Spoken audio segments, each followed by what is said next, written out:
Alors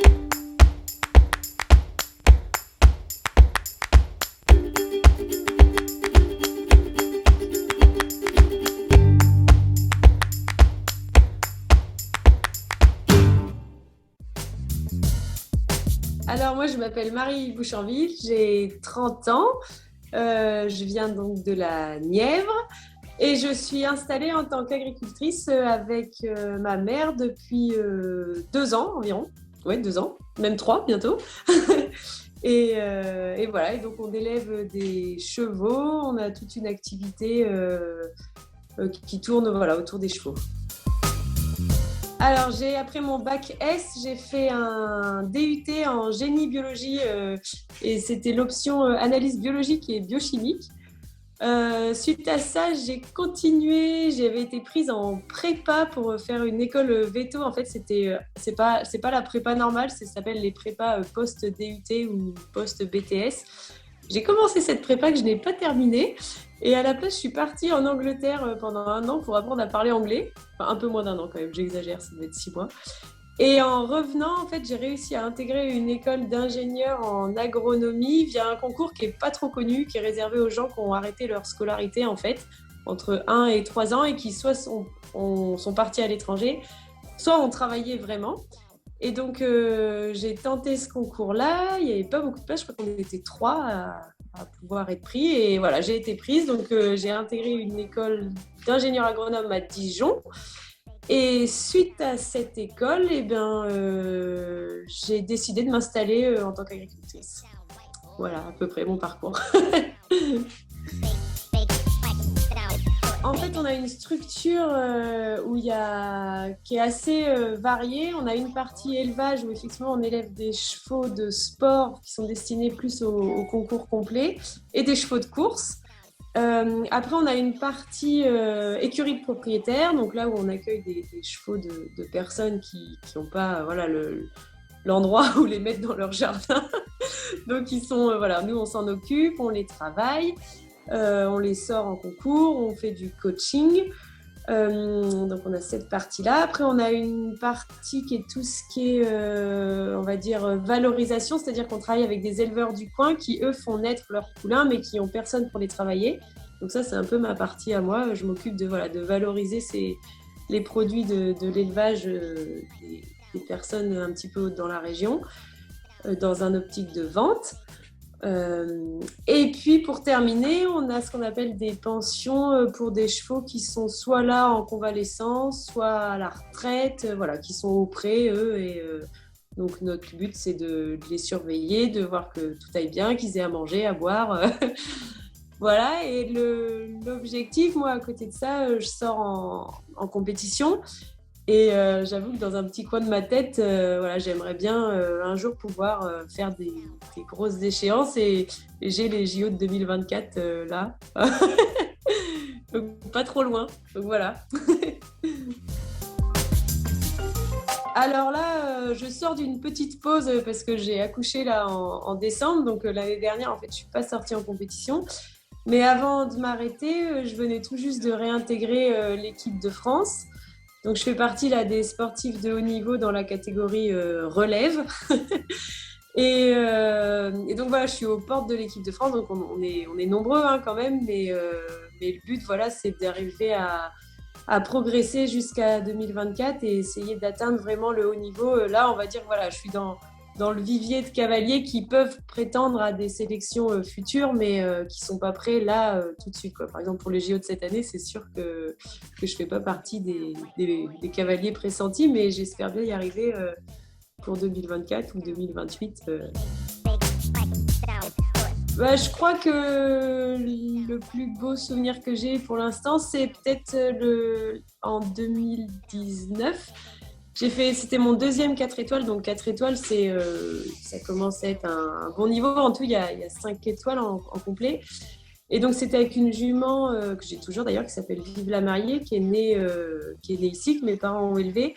Et voilà, on a fait un super concours, on finit 3e de l'épreuve et Et ouais, c'était un bon souvenir parce que déjà, moi, je trouvais ça assez gros. C'était la première fois que je faisais une épreuve voilà, à ce niveau-là. Et d'être en plus sur le podium, en plus, donc on avait la dernière épreuve, c'était le cross. Et la jument, elle est vraiment fantastique sur cette épreuve-là. Et je me suis vraiment, vraiment fait plaisir. Et en plus d'accrocher le podium, c'était vraiment une chouette expérience. Et voilà, je me suis vraiment fait plaisir sur ce concours-là, quoi. Au-delà du résultat, c'était une grosse poussée d'adrénaline. Et c'est un peu ce qu'on recherche en complet, je pense. Non, moi, j'ai pas... Enfin, il y a des gens que j'admire, bien évidemment, mais je me raccroche pas trop à ça quand j'ai quelque chose voilà, qui va pas. C'est plus un travail sur moi-même. J'ai pas trop... Enfin, c'est pas que j'ai pas d'idole ou de... Mais j'ai pas une personne en tête où vraiment je me dis faudrait vraiment que je fasse comme elle ou comme lui.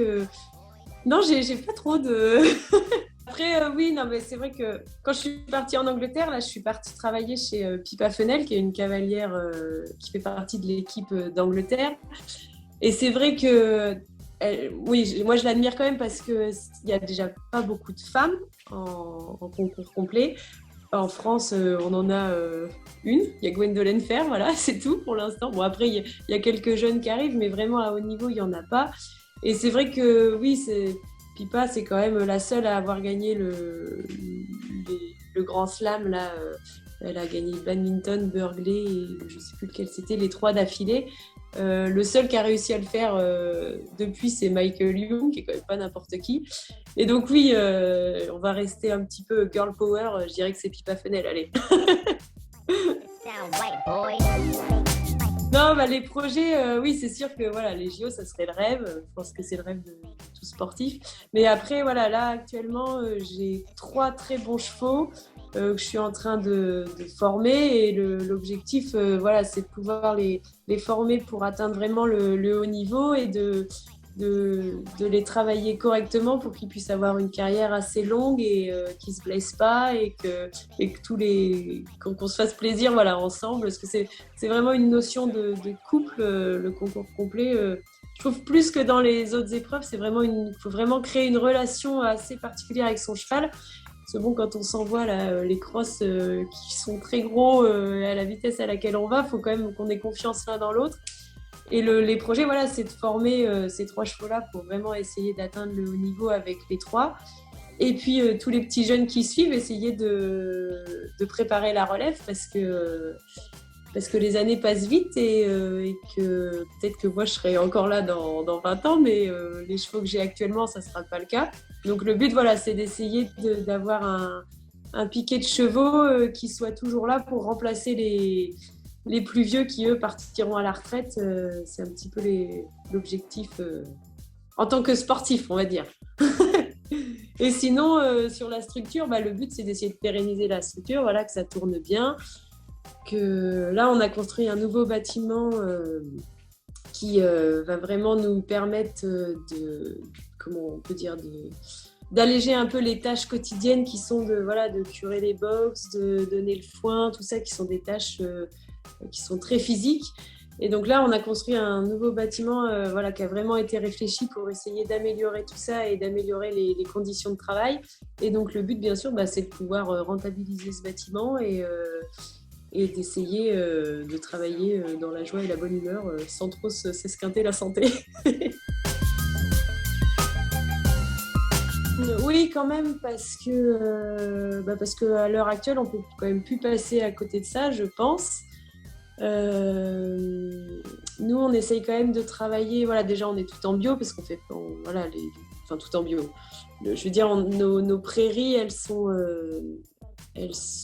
gérées de façon, je peux peut-être pas dire en bio parce qu'il y a des contraintes un peu spécifiques, voilà, pour avoir le label bio, mais elles sont gérées quand même de façon la plus simple possible.